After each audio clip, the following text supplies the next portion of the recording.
Hi చెప్పు. Hi friends, balls చేసే విధానం చూడండి. ఏం చేస్తున్నావు? బాల్స్ అండి, చూడండి అండి.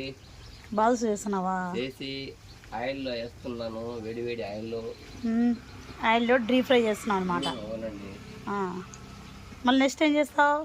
నెక్స్ట్ జీరాలు వేస్తామండి ఉడికిన తర్వాత. అన్నీ కాగిన తర్వాత గోల్డెన్ కలర్లో వచ్చిన తర్వాత సో ఇలా జీరాలు వేస్తారనమాట. ఇలా చక్కెర పాకంలో వేసిన తర్వాత చూడండి, నెయ్యి అయితే జిగజిగజిగా మెరుస్తుంది, జిగ్గి మాదిరి నెయ్యి అంతా. ఇందులో నెయ్యి వేసినాము.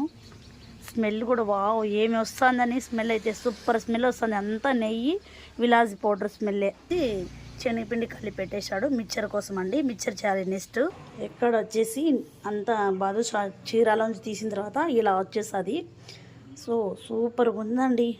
మెత్తగా అంతా జీరా అంతా పైకి వచ్చేసింది చూడండి. చాలా స్మూత్గా ఉన్నాయన్నమాట. వేడిగా వావ్ సూపర్గా ఉన్నాయి అనమాట. ఇప్పుడే చేసాము వేడి బాదుషాలండి. సూపర్ టేస్ట్ ఉంటాయి. అయితే కనుక ఆర్డర్ ఇచ్చారు మనకి. ఈరోజు వచ్చేసి రేపు మార్నింగే ఇచ్చేయాలి వాళ్ళకి. అందుకోసమే ఇప్పుడు నైట్ అవుతుంది, 6 అయింది టైము. మార్నింగ్ 6 అంతా ఇచ్చేయాలన్నమాట ఇవి ఆర్డర్ చేసేసి. అందుకని ఇప్పుడిప్పుడే స్టార్ట్ చేసామండి. అయిపోతూ ఉన్నాయి ఆల్రెడీ ఇంకా. ఓకే, వీడియో నచ్చినైతే like, share and comment, subscribe to our channel. Bye guys.